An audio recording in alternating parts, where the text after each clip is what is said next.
Hello everyone, स्वागत है आप सबका आपके फेवरेट यूट्यूब चैनल में। मैं हूँ सुनीता मिश्र। आज मैं आप लोगों के लिए लेकर आई हूँ ज्योग्राफी का 8th chapter, that is economy and occupation. Economy and occupation, इस चैप्टर में हम लोग ब्राजील और इंडिया को कंप्यूटर स्टडी करेंगे कि वहाँ पे इकोनॉमी सिस्टम कैसा है और वहाँ के लोगों का मेन ऑक्यूपेशन क्या है, वहाँ की इकोनॉमिक एक्टिविटीज़ किस तरह से, वो हम लोग इसमें देखने वाले हैं। तो शुरू करते हैं। फर्स्ट ऑफ ऑल इंट्रोडक्शन देख लेते हैं। An economy of a country, किसी भी कंट्री का economy depends on economic activities. किसी भी कंट्री का इकोनॉमी किस पर डिपेंड होता है, उस कंट्री में जो भी इकोनॉमिक एक्टिविटी की जाती है उस पर डिपेंड होता है। And carried on the country, 3 types of economic activities in an economy. Economy में 3 टाइप के इकोनॉमिक सिस्टम होते हैं। जो ऑक्यूपेशन जो टाइप होता है, सेक्टर्स होता है, वो 3 टाइप का होता है। किसी भी कंट्री में 3 टाइप का ऑक्यूपेशन काम इकोनॉमिक एक्टिविटी किया जाता है। कौन कौन सा है? Primary, secondary and tertiary. इस तरह से 3 सेक्टर होते हैं। प्राइमरी, सेकेंडरी एंड टर्शरी, इस तरह से 3 सेक्टर होते हैं। अगर इस पिक में आपको मैं शो कर दूं तो जैसे कि गांव में एग्रीकल्चर फार्मिंग वगैरह की जाती है, फिर जो गुड्स मिलते हैं उसको प्रोसेसिंग किया जाता है, तो कोई एक फाइनल प्रोसेसिंग करके एक फाइनल प्रोडक्ट बनाई जाती है और उसके बाद बाइंग एंड सेलिंग होता है। तो ये जो एग्रीकल्चर वगैरह का काम चल रहा है ये प्राइमरी सेक्टर है। उसके बाद उसमें एग्रीकल्चर में जो रॉ मटेरियल मिलते हैं उसको कुछ प्रोसेस करके एक न्यू प्रोडक्ट तैयार करते हैं, मेकिंग करते हैं कुछ, तो वो सेकेंडरी सेक्शन हो गया, सेकेंडरी सेक्टर हो गया। And third one buying and selling, जो होता है जो सर्विस प्रोवाइड करता है, जो बायर्स होता है और जो सेलर से जाके सामान खरीदता है, तो ये सर्विस प्रोवाइड करता है। जो सेलर से वो अपनी सर्विस प्रोवाइड करता है, सामान प्रोवाइड करता है। तो जो सर्विस प्रोवाइड करने वाला जो सेक्टर है वो टर्सरी सेक्टर है। इस तरह से इकोनॉमिक एक्टिविटीज़ होती है। कोई भी इंसान अर्न करने के लिए कोई ना कोई एक्टिविटी करता है किसी भी कंट्री में। तो ये इंट्रोडक्शन था इकोनॉमिक एक्टिविटीज़ के बारे में। नेक्स्ट वन देखते हैं। इकोनॉमिक एक्टिविटीज़ इन ब्राज़ील। ब्राज़ील में इकोनॉमिक एक्टिविटी किस तरह की ही है, क्या वहाँ पे इकोनॉमिक एक्टिविटी के लिए किया जाता है, वो देखते हैं। Brazil has mining, agriculture and manufacturing. Brazil में क्या होता है? माइनिंग होता है, एग्रीकल्चर और मैन्युफैक्चरिंग होता है। And it has a strong and rapid growing service sector. और वहाँ पर सर्विस सेक्टर भी बहुत ही रैपिडली ग्रो हो रहा है। Next one, economy is a mix economy and developing economy. यहाँ की जो इकोनॉमी है, ब्राज़ील की इकोनॉमी है, मिक्स इकोनॉमी है। मिक्स इकोनॉमी मतलब जैसे कि यहाँ पर खिचड़ी पक रही है, एक शेफ पर्सन है वो प्राइवेट सेक्टर को और पब्लिक सेक्टर को मिक्स कर रहे हैं, मतलब इस तरह से। तो ये जस्ट एग्जांपल के लिए दिया हुआ है, जस्ट फॉर जोक। तो इकोनॉमिक जो मिक्स इकोनॉमी होती है वो क्या होती है? प्राइवेट सेक्टर और पब्लिक सेक्टर दोनों के कोलैबोरेशन से जो इकोनॉमी चलती है वो होती है मिक्स इकोनॉमी। नेक्स्ट वन देखते हैं। Per capita income are very less compare to develop countries like USA. USA के कंपेयर में यहाँ का जो पर कैपिटा इनकम है वो बहुत ही कम है, बहुत ही लेस है।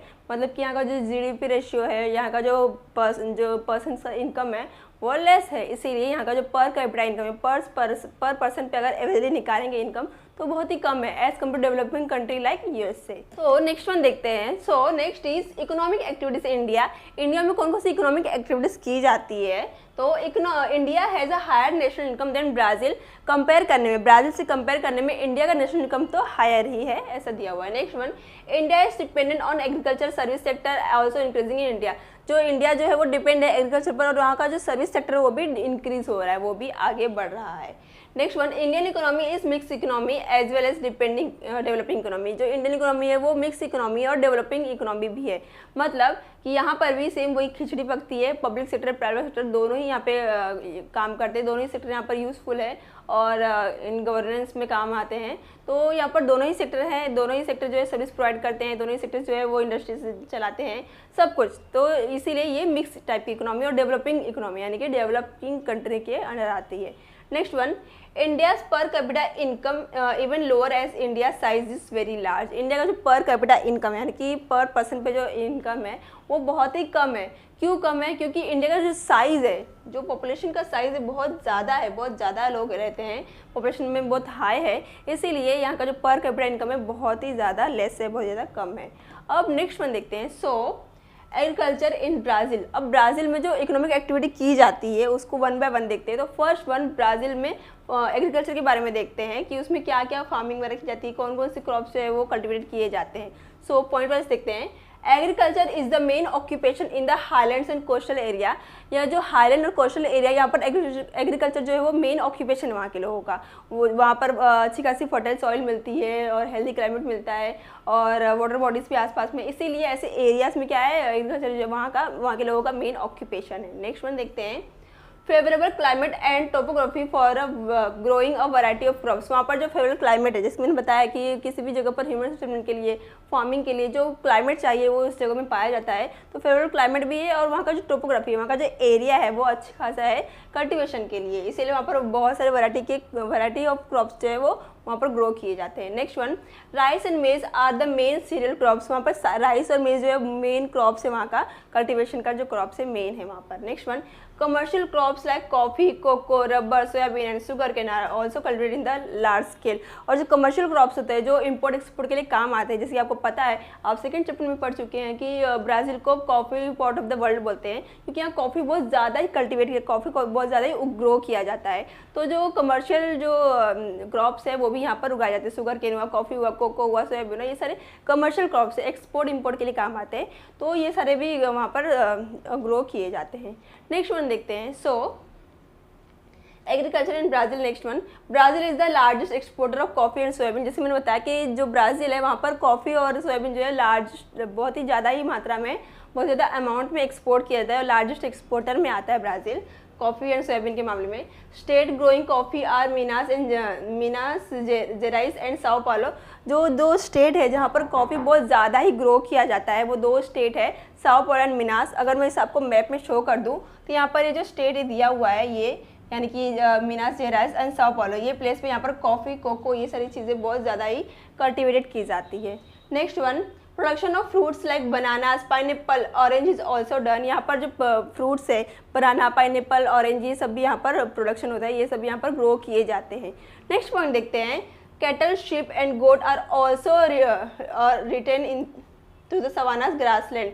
जो कैटल, शीप है, वहाँ पर जो पोल्ट्री फार्मिंग वगैरह है, वहाँ पर जो एनिमल हस्बेंड्री है वो भी यहाँ पर किया जाता है। Next one, meat and dairy products are also produce on the large scale. और यहाँ पर मीट और डेयरी प्रोडक्ट भी यहाँ पर लार्ज स्केल पर प्रोड्यूस किया जाता है। सो नेक्स्ट वन देखते हैं, next is mining in Brazil. अब हम लोग एग्रीकल्चर के बारे में देख चुके हैं, अब माइनिंग इंडस्ट्री वहाँ पर किस तरह से है, माइनिंग वहाँ पर कहाँ कहाँ की जाती है, कौन कौन से वहाँ पर मिनरल्स वगैरह मिलते हैं माइनिंग में, वो सब देखते हैं। सो मेटल्स मिलते हैं।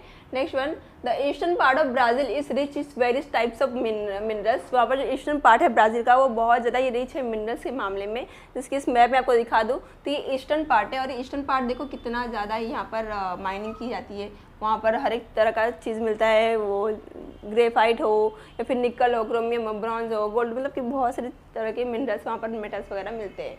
नेक्स्ट वन, आयरन और magnesium, nickel, copper, bauxite, tungsten, diamond, etcetera, सारे इसमें यहाँ पर मिलते हैं माइनिंग में। Next one, mining work has develop well in the highland region. यहाँ जो माइनिंग वर्क है वो बहुत ज़्यादा डेवलप है हाईलैंड रीजन में।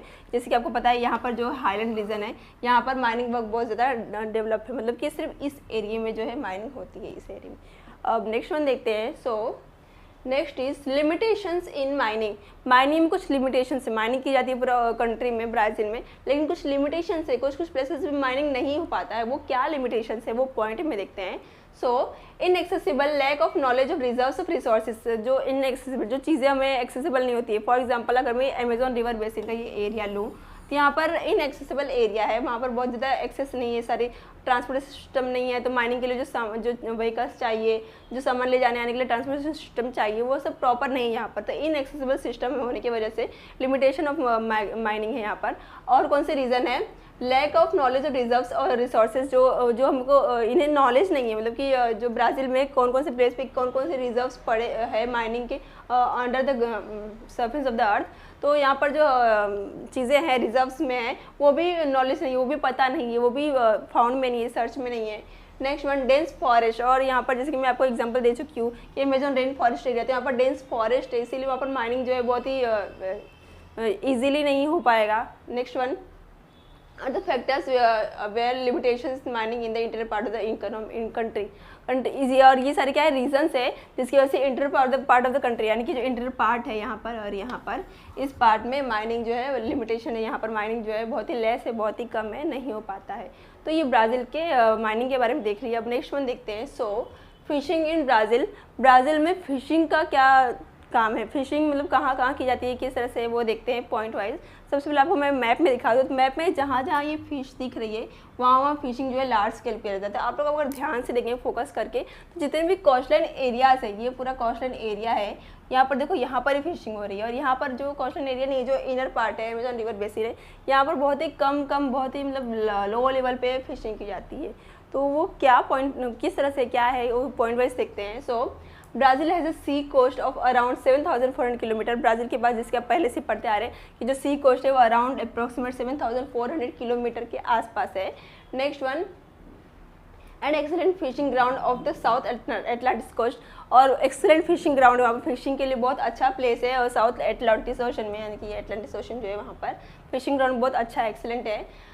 Traditionally fishing done by small groups of fisherman. Traditionally जो पुराने समय में जो पुराने टेक्निक्स यूज़ कर, जो फिशरमैन जो फिशिंग करते थे, वो यहाँ पर किया जाता है using primitive techniques and equipment. पुराने इक्विपमेंट्स को यूज़ करके, पुराने टेक्निक्स को यूज़ करके लोग वहाँ पर फिशिंग करते थे। बट नाउ, अब क्या है, now large vessels are being use. अब बड़े बड़े वेसल्स वगैरह, बड़े बड़े शिप्स जो है यूज़ किए जाते हैं फिशिंग के लिए, और फिशिंग जो है वो डेवलप हो गया है कंट्री में।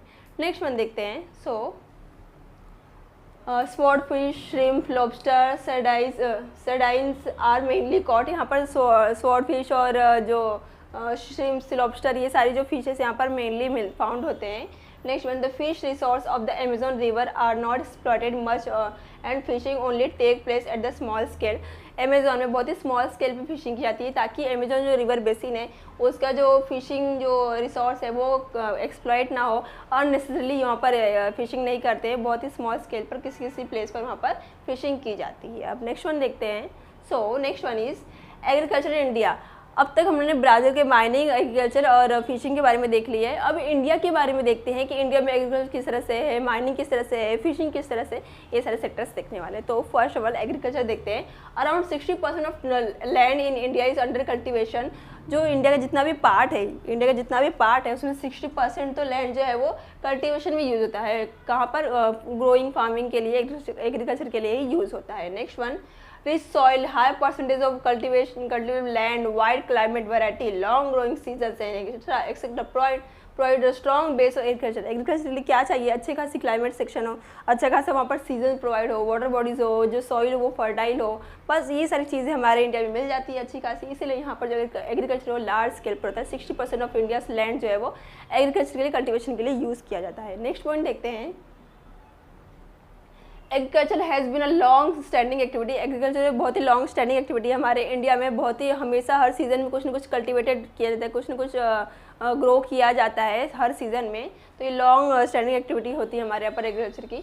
Next one, rice, wheat, maize, sorghum and millets are major food crops. जो फूड क्रॉप्स में राइस में वीट, शोरगम, ये सारी चीज़ जो है वो मेजर क्रॉप्स है हमारे इंडिया की। Next one, plantation of tea, coffee, rubber, sugar cane, cotton, jute etcetera are also produce. और कॉफ़ी, टी, रबर, जूट, ये सारी चीज़ें भी प्रोड्यूस की जाती है। Next one, major production of variety of fruits and vegetables. और इंडिया जो है major fruits and variety of major vegetables और fruits, variety of vegetables, fruits का ये है यहाँ पर प्रोड्यूसर है, सबसे ज़्यादा प्रोड्यूस किया जाता है। ओके, तो नेक्स्ट वन देखते हैं। सो फिशिंग इन इंडिया। इंडिया में फिशिंग किस प्रकार से, कौन कौन से प्लेसेस फिशिंग टेक्स प्लेस होता है और उसके क्या क्या पॉइंट्स है, क्या क्या इंपॉर्टेंस है, वो देखते हैं point wise. So largest producer of fish both marine inland. जो इंडिया जो लार्जेस्ट प्रोड्यूसर ऑफ फिश है और इनलैंड भी और मरीन भी, यानी कि जो ये जो कोस्टल एरिया है यहाँ पर भी फिशिंग होती है और बाउल में, बाहर साइड में भी, मरीन साइड में भी जो फिशिंग जो है डन किया जाता है। Next one, helps in food supply, generating employment, raising nutrition level and earning foreign exchange.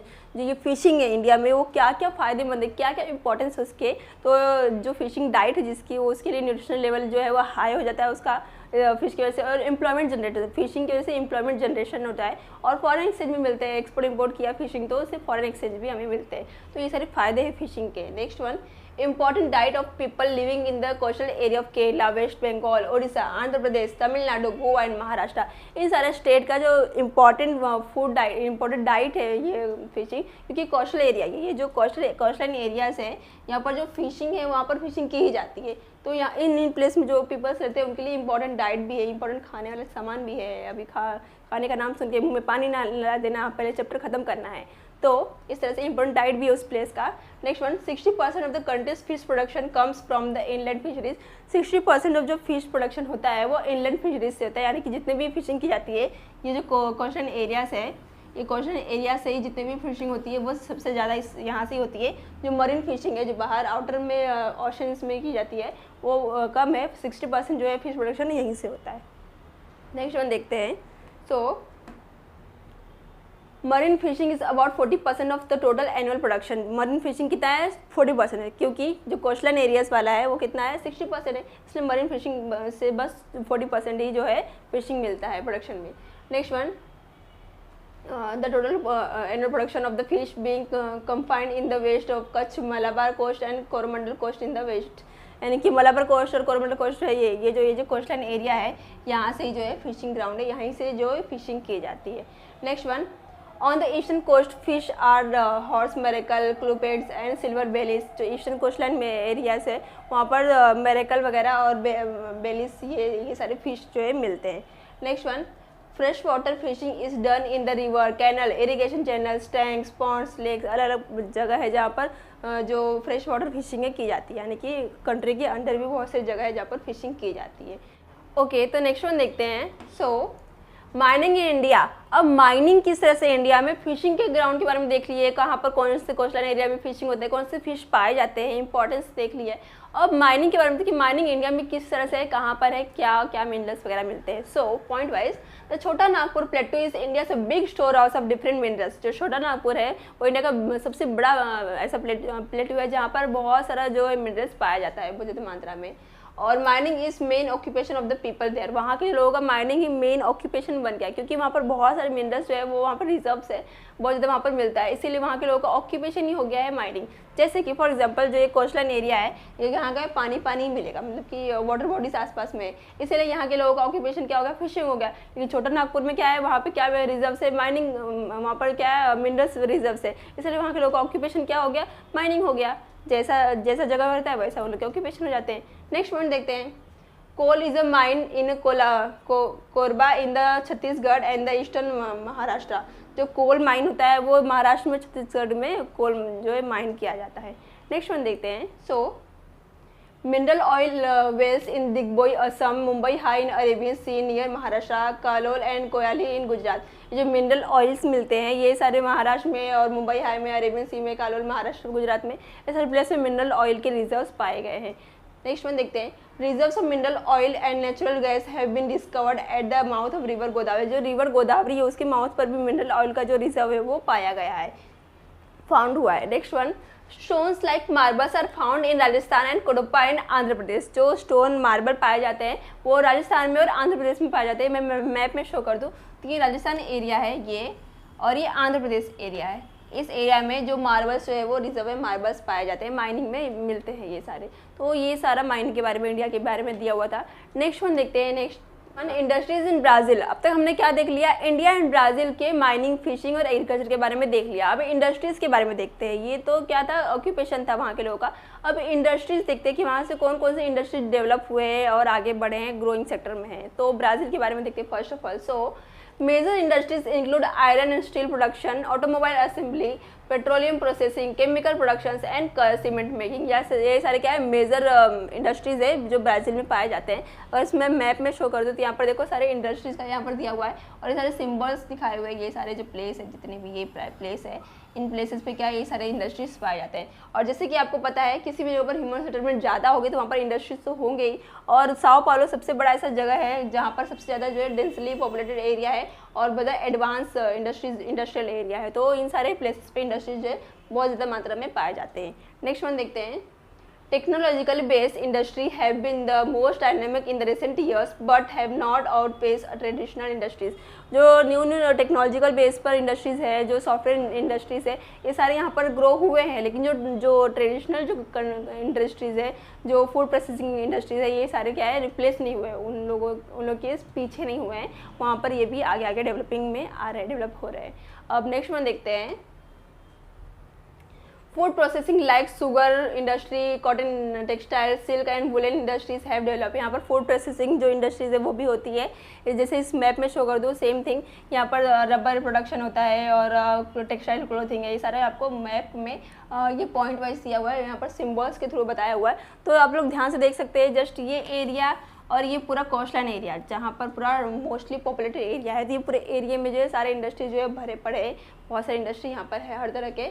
Next one, most industries concentrated in the south and south east. जैसे कि मैं आपको बता रही थी कि जो मोस्ट ऑफ द इंडस्ट्रीज है वहाँ पर साउथ एरिया में है और साउथ ईस्ट एरिया में, यानी कि ये पूरे जो साउथ एरिया में है और साउथ ईस्ट एरिया में है, बस मोस्ट ऑफ द इंडस्ट्रीज इतने ही दूरी में है और नहीं है कहीं पर भी। और जगह पर है तो बहुत, यहाँ पर तो बहुत ही कम इंडस्ट्रीज़ है और यहाँ पर बस एक ही जगह है जहाँ पर इंडस्ट्री जो है थोड़ी है, डेवलप है। The northern east is traditionally the poorest part of the Brazil. और जैसे कि हमको पता है जो नॉर्थन ईस्ट पार्ट है, नॉर्थन जो साइड है वो पुअरेस्ट पार्ट है, यानी कि वहाँ पर इंडस्ट्रीज बहुत ही लेस है, बहुत कम है। क्यों? हमने फिजियोग्राफी डिटेल्स में प्रीवियस चैप्टर्स में देख चुके हैं कि वहाँ अमेजोन रेन फॉरेस्ट एरिया है, वहाँ पे हेल्दी क्लाइमेट नहीं है, पॉपुलेशन डेंसिटी नहीं है, इसीलिए वहाँ पर इंडस्ट्री भी डेवलप नहीं है। Simple. Next one, but it is the beginning to attractive new investment. लेकिन ये जो एरिया है वो न्यू इन्वेस्टमेंट के लोगों को अट्रैक्ट कर रहा है, न्यू इंडस्ट्रीज़ को अट्रैक्ट कर रहा है कि ऐसा खाली प्लेस है, ले लो, वहाँ पे इंडस्ट्री ग्रो करो, बहुत चलेगी और बहुत सस्ते में मिलेगा प्लेस, मतलब ऐसा ग्रो हो रहा है वहाँ पर धीरे धीरे। नेक्स्ट वन देखते हैं। सो इंडस्ट्रीज़ इन इंडिया। अब हमने ब्राज़ील के बारे में समझ लिया शॉर्ट में ब्रीफली कि ब्राज़ील में कौन कौन सी इंडस्ट्री कहाँ कहाँ पर है और क्यों है, वो रीज़न वाइज देख लिया। अब नेक्स्ट वन इंडिया के बारे में देखते हैं। सो point wise, Jharkhand, Orissa, adjoining Chhattisgarh and Madhya Pradesh, ऐसा जो स्टेट है, parts of the Rajasthan, Karnataka and Tamil Nadu, ये सारे क्या है, बहुत सारे रिजर्व्स हैं। यहाँ पर मेटालिक जो है मिनरल्स पाए जाते हैं। तो जहाँ पर मेटालिक मिनरल्स रहेंगे वहाँ पर उसको प्रोसेसिंग करने के लिए इंडस्ट्रीज़ भी रहेगी। कहीं पर अगर कल्टीवेशन के लिए फार्मिंग है तो उसको प्रोसेसिंग करने के लिए वहाँ पर इंडस्ट्रीज़ रहेगी। तो जैसा वहाँ पर किसी जगह पर रिजर्व्स है और कोई काम ऑक्यूपेशन है, वैसी वहाँ पर इंडस्ट्री पाई जाती है। Next one, Rajasthan has a copper, lead and zinc, Karnataka has a steel, magnesium and aluminium and Tamil Nadu has aluminium metal industry. ये सारी इंडस्ट्रीज पाए जाते हैं क्योंकि यहाँ पर ये सारे जो रिजर्व्स वहाँ पर मिनरल रिजर्व है, वहाँ पर माइनिंग में वहाँ पर किए जाते हैं, माइनिंग किए जाते हैं, इसलिए यहाँ पर इन सब को प्रोसेस करने वाली इंडस्ट्रीज भी पाई जाती है। Next one, the north eastern part of the peninsula has the concentration of the steel centres. जो नॉर्थ ईस्टर्न साइड है वहाँ पर most of the steel industry है, स्टील के ही वहाँ पर रिजर्व है, इसलिए स्टील इंडस्ट्री वहाँ पर कॉन्सेंट्रेटेड बहुत ज़्यादा ही वहाँ पर स्टील इंडस्ट्रीज के सेंटर्स है। अब नेक्स्ट वन देखते हैं। So agro base industries including, agro base यानी कि फार्मिंग के बेस पर भी इंडस्ट्रीज यहाँ पर है। कौन कौन सी?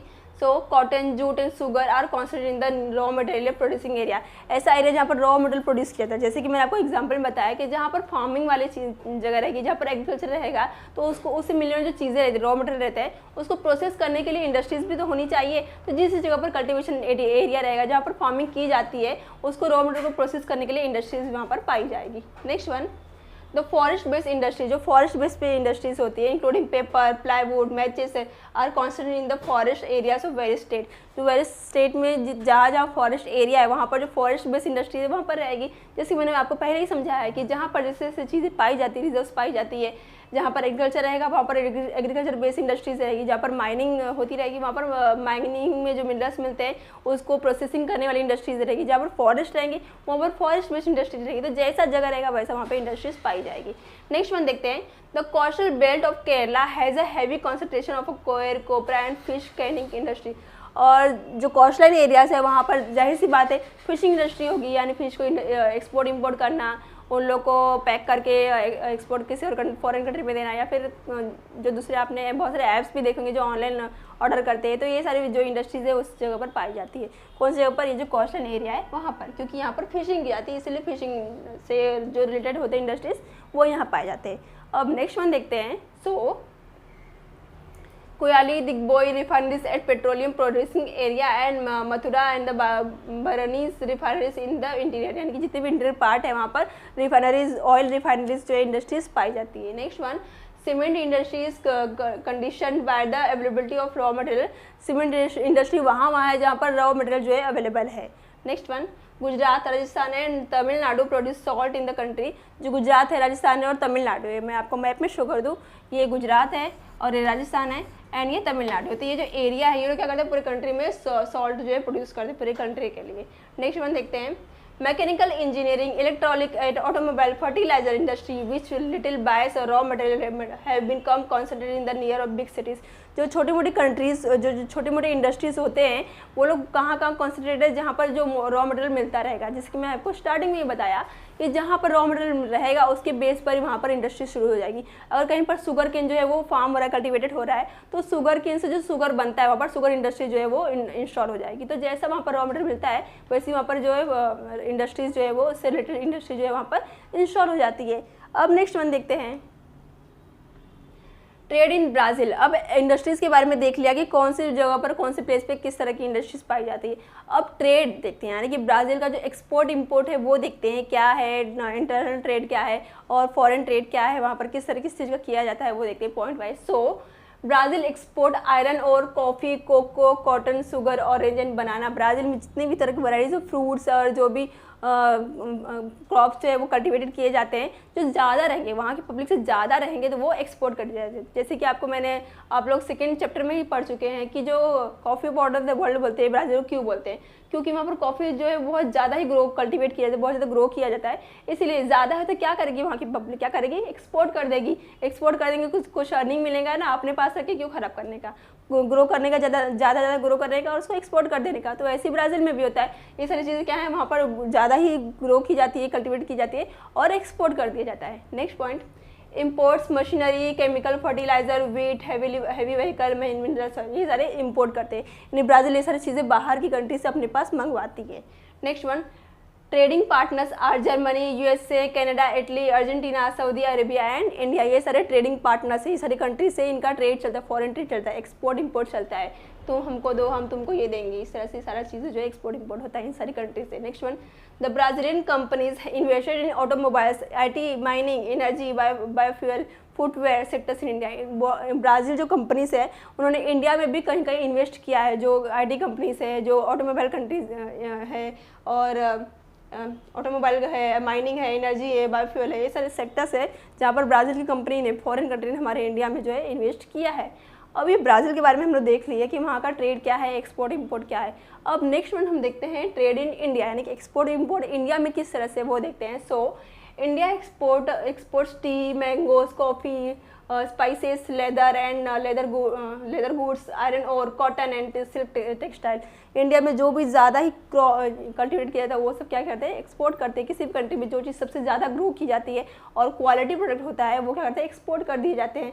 वही इंडिया के साथ भी होता है। नेक्स्ट वन, इम्पोर्ट्स पेट्रोलियम, जो चीज़ें हमारे यहाँ नहीं पाई जाती वो इम्पोर्ट करते हैं, यानी कि बाहर की जगह से हमारे यहाँ मंगवाते हैं कि ताकि हमारे पब्लिक और सिटीजन्स को कम ना पड़ सके, किसी भी चीज़ की कमी ना हो। तो इंपोर्ट्स कौन सी चीज़ें मंगवाते हैं इंडिया वो देखते हैं। Imports petroleum, machines, pearls and the precious stone, gold, silver, paper, medicine, ये सारी चीज़ें क्या करते हैं, हम मंगवा दें किसी और प्लेस से, हम अपने यहाँ पर इंपोर्ट करवाते हैं किसी और कंट्री से। Next point, India's major trading partners. India के भी कुछ मेजर ट्रेडिंग पार्टनर्स है जिससे इंडिया जो है वो एक्सपोर्ट इंपोर्ट करता है, फॉरेन ट्रेड करता है। कौन कौन सी कंट्री से वो देखते हैं। So are UK, the USA, Germany, Japan, China, Russia etcetera, ये सारी कंट्रीज़ क्या है, इनसे एक्सपोर्ट इंपोर्ट चलता है हमारे इंडिया का। नेक्स्ट पॉइंट देखते हैं, Indian companies have invested in Brazil. ऐसी कुछ इंडियन कंपनीज है जो जिन्होंने ब्राज़ील में इन्वेस्ट किया है। कौन से सेक्टर में इन्वेस्ट किया है वो देखते हैं। So pharmaceutical, energy, agribusiness, mining, engineering etcetera, ये सारे सेक्टर्स है जहाँ पर इंडियन कंपनीज ने ब्राज़ील में क्या क्या इन्वेस्ट किया है। तो यहाँ पर आपने क्या देख लिया, ट्रेड इंडिया में किस तरह से, एक्सपोर्ट इंपोर्ट किस तरह से होता है। अगर मैं आपको इस चार्ट में शो कर दूँ तो ये क्या दिया हुआ है, ये एक्सपोर्ट इंपोर्ट दिया हुआ है, ये एक्सपोर्ट का कॉलम है और ये इंपोर्ट का कॉलम है। जैसे आप देख सकते हैं धीरे धीरे ये क्या इंक्रीज हो रहा है, बढ़ते जा रहा है। पहले इतना ही था, अभी इतना हो गया, अभी इतना हो गया, धीरे धीरे परसेंटेज जो है बढ़ रहा है, यानी कि हमारा जो एक्सपोर्ट इंपोर्ट है वो धीरे धीरे आगे में बढ़ रहा है, फ्यूचर में बहुत ज़्यादा ही बढ़ रहा है और डेवलपिंग कंट्री से फुल्ली डेवलप कंट्री हमारी हो जाएगी, इंडियन ब्राज़ील दोनों हो जाएगी, श्योर। नेक्स्ट वन देखते हैं। सो ब्रिक्स। अब ब्रिक्स एक ग्रुप है, ग्रुप ऑफ कंट्रीज है। ये ग्रुप ऑफ कंट्रीज क्या करती है, ग्रुप बनाए क्या करते हैं ये लोग, ये सारी कंट्रीज कुछ तो काम करते होंगे, कुछ सोच के ग्रुप बनाया होगा। तो ये क्या है वो देखते हैं शॉर्ट में। So BRICS is associate 5 major emerging economy. 5 countries का मिला, 5 इमर्जिंग इकोनॉमी का मिला हुआ एक ग्रुप है। कौन कौन सी वो कंट्री है, Brazil, Russia, India, China and South Africa. ये सारी कंट्री है। इन सारी कंट्री के जो नाम के जो फर्स्ट अल्फ़ाबेट है ना उन लोगों को मिला के ये ब्रिक्स जो है नाम बना दिया है। जैसे इसमें देख सकते हैं, B for Brazil, R for Russia, I for India, C for China और S फॉर साउथ अफ्रीका। तो ये सारे क्या है, ग्रुप है, ग्रुप कंट्रीज है जो coming together to form something business. और क्या बिजनेस करना है वो देखते हैं। तो the BRIC members are known for the significant influence on the regional affairs, यानी जो भी वहाँ पर प्रॉब्लम्स चलती है उन कंट्री के बीच में, इन सारी कंट्री के बीच में जो भी प्रॉब्लम्स चलती है रीजनल अफेयर्स में, एक्सपोर्ट इंपोर्ट में कोई कमी आ गई, कोई अगर किसी तरह से डिफिसिट हो गया, कोई नुकसान हो गया, कोई वॉर आ गया, कोई भी किसी भी तरह का, तो जो फॉरेन ट्रेड वगैरह किए जाते हैं तो इनमें कोई प्रॉब्लम ना आ सके, इसलिए एक ग्रुप बना दिया गया कि हम आपस में एक दूसरे के साथ इमर्ज करके रहेंगे, मिल के रहेंगे, एक दूसरे को कॉपरेशन में रहेंगे। Next one, through BRICS Brazil has open up a strategy partnership with the India, और ब्रिक्स के थ्रू ये जो पार्टनरशिप है इंडिया और ब्राज़ील का जो है वो स्टार्ट हुआ है। Next one, there have been agreement for bilateral investment between India and Brazil, और इंडिया और ब्राज़ील के बीच में बायलैटरल इन्वेस्टमेंट जो है वो एग्रीमेंट जो है वो साइन हुआ है, जिसके आप इस ग्राफ में देख सकते हैं। ब्रिक्स के जितने भी कंट्री वो कितना export import with in the country करते, विद इन द ग्रुप करते हैं वो दिया हुआ है। चाइना जो सबसे ज़्यादा एक्सपोर्ट इंपोर्ट करता है, then India, Russia, Brazil and South Africa, इस तरह सारे कंट्री का यहाँ पर चार्ट दिया हुआ है। कौन सी कंट्री इस ग्रुप के विद इन द ग्रुप जो है वो एक्सपोर्ट इंपोर्ट करती है, तो ये आपको यहाँ पर दिया हुआ था। और यहाँ पर आपका चैप्टर जो है फिनिश होता है, खत्म होता है, जो भी चैप्टर में दिया हुआ था वो यहाँ पर खत्म होता है।